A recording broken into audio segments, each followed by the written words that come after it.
Sean bienvenidos a su clase de segundo año de bachillerato. En esta ocasión vamos con nuestro libro Lengua y Literatura, unidad 2, semana 1. Esta unidad se nos titula, la unidad 2, se titula Literatura Colonial. Vamos con la anticipación. ¿Qué nos dice? Leamos. La prueba de la promesa se titula. Leamos. La naturaleza costumbre en ti miro trocada, lo que a todos agrada. Te causa pesadumbre, el ruego te embravece, amor te hiela, llanto te endurece, belleza te compone divina, no lo ignoro, pues por deidad te adoro, más que razón dispone, que perfeccione tales, rompa sus estatutos naturales. Si a tu belleza he sido tan tierno enamorado, si estimo despiadado, y si quiero aborrecido, que ley sobre o que fuero, que me aborrezca, tú porque te quiero. Sería por Juan Ruiz de Alarcón. Vamos a ver, ¿qué sigue diciendo? Vamos a ver. Dice, releemos el texto en voz alta, escuchemos uno al otro, ahí en el grado. Y si aplicamos la entonación adecuada, modulación de voz acorde con los sentimientos que percibimos, revisamos si hemos hecho bien la lectura, es lo más importante. Y evaluando el uno al otro, la forma de lectura. Marcamos con X aquí los criterios que aquí se enumeran. Resolvemos luego y verificamos la respuesta con nuestro docente. Vamos a la primera pregunta. ¿Qué nos dice? Nos dice, recuerden que vamos a la página 38. Resolvemos y luego verificamos la respuesta con los docentes. ¿Cuál es el tema principal que se desarrolla en el poema? El dolor del amor no correspondido y la contradicción entre la belleza y rechazo. ¿Qué opinamos acerca del lenguaje utilizado? Explicamos que es un lenguaje poético, culto y retórico, con recursos literarios que intensifican la emoción y muestran el estilo barroco. Ya vamos a ver qué es eso más adelante. Seguimos.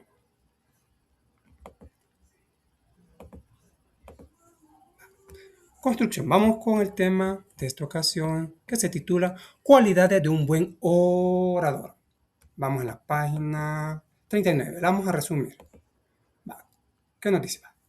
El texto explica que un buen orador debe cuidar el ritmo de su discurso, es decir, la velocidad con la que habla, ya que esta depende de la situación comunicativa y del tipo de texto que se expone. Un ritmo demasiado rápido puede cansar y dificultar la comprensión, mientras que uno pausado resulta más adecuado en espacios amplios. Además, la fluidez está vinculada al conocimiento del tema. La prosodia que estudia acento, tono y entonación también es esencial. Las pausas organizan la cadena hablada, el tono debe ser agradable y la entonación aporta melodía y distingue modalidades del discurso. Se recomienda variar la entonación para mantener la atención, usar el acento enfático con moderación y ajustar la velocidad para lograr un ritmo agradable. En conjunto, estos elementos permiten que el mensaje sea claro, atractivo y efectivo para el oyente. Aparece aquí una pregunta. ¿De qué depende la velocidad con que se realiza el discurso? ¿De qué depende? Vamos a ver. Son 4 preguntas. Vamos a responderlas. Dependen de la velocidad con que se realice el discurso. La velocidad del discurso depende de la circunstancia comunicativa, del conocimiento del tema y del tipo de texto que se presenta. ¿De qué dependen las pausas que ocurren durante el discurso? Explicamos. Las pausas dependen de factores psicofisiológicos como la respiración lingüística, como la puntuación y psicológicos como la intención de dar énfasis o claridad. ¿Cuál es el tono recomendado para desarrollar un texto oral? Explicamos. El tono recomendado es agradable y equilibrado en un registro medio entre agudos y graves porque transmite confianza y facilita la comprensión. Dice la siguiente pregunta. ¿Qué aspectos de la prosodia nos parecen más importantes de cuidar? Explicamos. Los aspectos más importantes de la prosodia son la entonación variada, el ritmo adecuado, las pausas necesarias y el uso moderado del acento enfático para mantener claridad y atención. Vamos a la siguiente. Vamos a la página 40. Ya contestamos las preguntas de la página 40 también. Ahora nos dice, leemos el poema en voz alta aplicando adecuadamente los rasgos prosódicos y la modulación de la velocidad del discurso. Bueno, vamos a leer este poema por Sor Juana Inés de la Cruz y aquí alguien nos va a estar evaluando. Aquí nos van a hacer esta evaluación, ajusta los rasgos de prosodia a cada situación de enumeración, adecua la entonación en función del conocimiento y va a poner sí, no, sí, sí, sí, no, no, no. Ahí va. Dice una pregunta. Resolvemos de forma oral. ¿Cuál es la intención de la poeta en los versos subrayados que desea expresar? Y pues, solo vamos a leer esa parte. Va. Detente sombra de mi bien, esquivo, imagen de hechizo que más quiero, bella ilusión por quien alegre muero, dulce ficción por quien alegre vivo. ¿Quieren que lo leamos de nuevo? Leámoslo de nuevo, vamos a ver qué nos dice. Detente sombra de mi bien esquivo, imagen del hechizo que más quiero, bella ilusión por quien alegre muero, dulce ficción por quien alegre vivo. Hoy nos dice una pregunta. ¿Cuál es la intención? Nos dice. ¿Sabe cuál es la intención de la poeta en los versos subrayados que desea expresar? Vamos a ver, ¿qué podemos contestar a esto? Dice que en los versos subrayados la intención de Sor Juana es mostrar la contradicción entre el deseo y la frustración, expresando el dolor de amar una ilusión que no se concreta. ¿Va? Interpretamos el significado de los siguientes versos. ¿Para qué me enamoras, lisonjero? Sí, has de burlarme, luego fugitivo. La poeta denuncia la falsedad del amor. Del amor sin ti. Amor que seduce con halagos, pero huye dejando engaños y desengaños. Bueno, se me acordé de la canción de Ana Torroja. Dele el amor sin ti.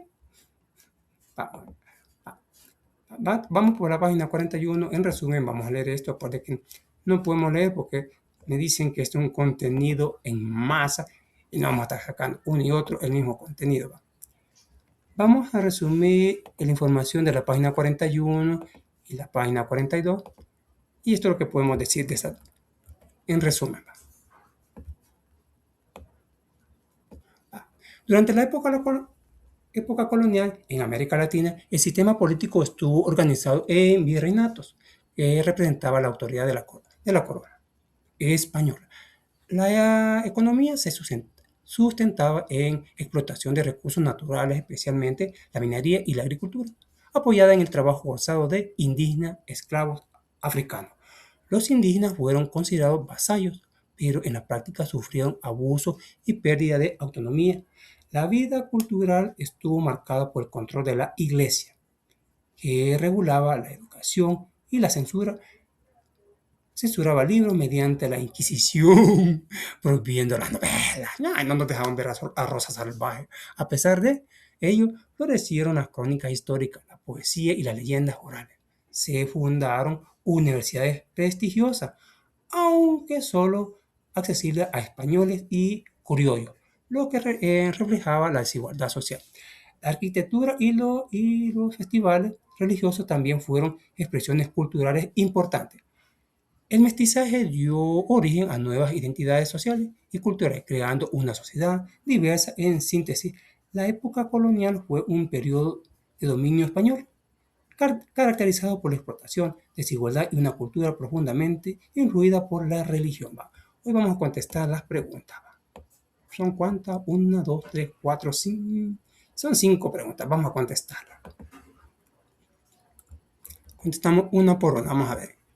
¿Qué podemos decir de la primera? Vamos a ver. Vamos con la A. Nos dice, la A jugando está. ¿Cuál era el sistema político que se manifiesta en distintas regiones ¿de qué nos dice?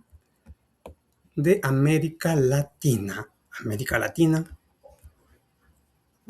Repitiendo la pregunta, ¿cuál es el sistema político que se manifiesta en distintas regiones de América Latina durante la colonia? Vamos a ver, ¿cuáles serían ahí? ¿Cuáles serían? Sería el sistema político, fue el virreinato, que representaba el poder de la colonia, de la corona española en América. La siguiente pregunta nos dice, ¿cuáles son los principales fundamentos de la colonia virreinal? Explicamos. La economía virreinal se basó en la explotación de recursos naturales y trabajo indígena, especialmente la minería y la agricultura. Dice, ¿cuál era el rol de los indígenas durante el periodo colonial? Los indígenas fueron considerados vasallos y obligados a trabajar para los colonizadores, para los españoles, perdiendo autonomía y derecho. ¿Qué sucede en la educación y la cultura durante la colonia? Explicamos. La educación y la cultura estuvieron dominadas por la iglesia, con censura y acceso ilimitado, aunque se desarrollaron expresiones artísticas, literarias y valiosas. Vamos con la siguiente y última pregunta de esta ocasión. Nos dice, definimos con estas palabras qué es la época colonial. La época colonial fue el periodo denominado de dominio español en América, caracterizado por desigualdad social, control político y una cultura influida por la religión y el mestizaje. Bueno, vamos, bueno, sigamos. Vamos a resumir esta información. Vamos a la página, ¿qué página vamos ya? Vamos en la página 43. Resumiendo esta información, Actividad 5, leemos información sobre la literatura barroca en América. Página 43. El barroco. El barroco fue un movimiento estético nacido en Europa que llega a América en los siglos XVI y XVII, difundido por criollos y peninsulares. Formó parte de la Contrarreforma y abarcó pintura, escultura y literatura. En América incorporó elementos del sincretismo cultural, mezclando lo europeo con lo prehispánico. Destacaron figuras como Sor Juana Inés de la Cruz en la poesía y Juan Ruiz de Alarcón en el teatro. Sus características incluyen formas poéticas, renovadas, lenguaje culto, ornamentado y una búsqueda de identidad híbrida. Resolvemos. ¿Cómo llega el barroco en América? Explicamos. Llega a través de la literatura y el arte traído por los españoles, difundido entre criollos y peninsulares. ¿Cómo se reflejan las características del barroco? Barroco en la pintura. Las minas, explicamos. Aquí tenemos la pintura, la vamos a mostrar. Ahí está la pintura de las minas. ¿Cómo se reflejan las características del barroco en la pintura? Las minas, explicamos.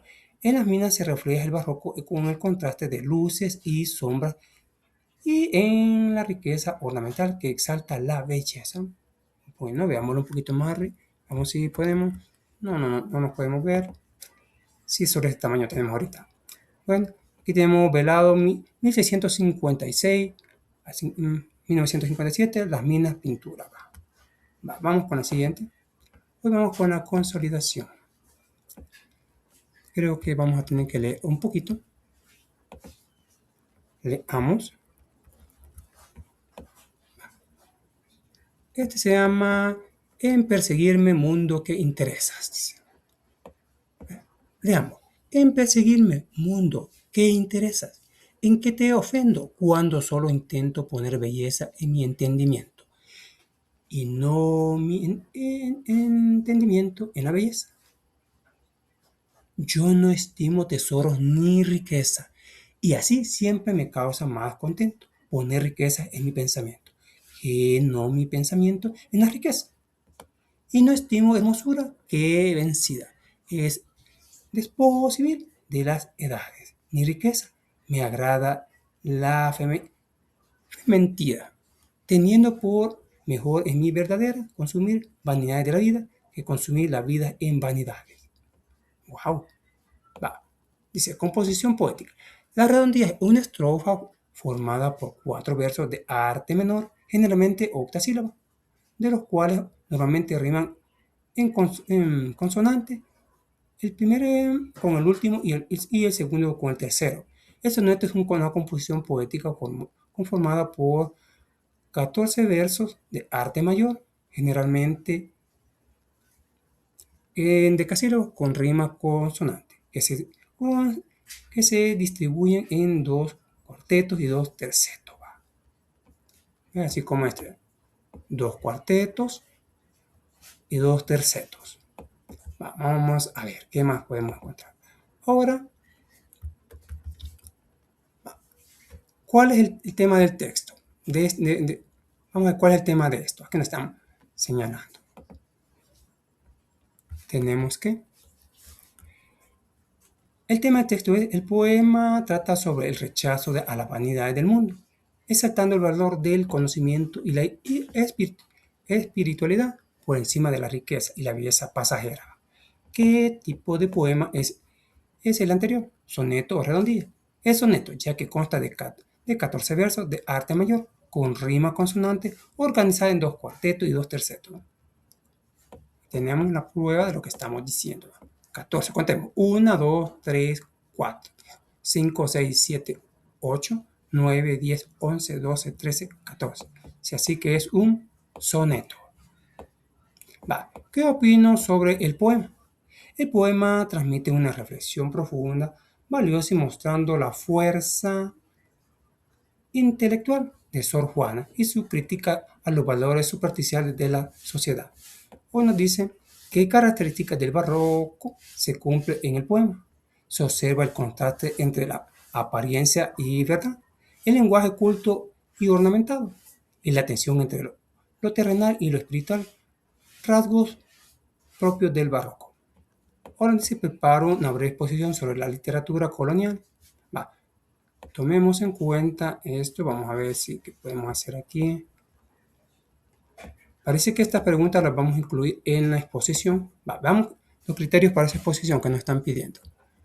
Dice que vamos a elaborar fichas o una presentación en forma digital para desarrollar la exposición.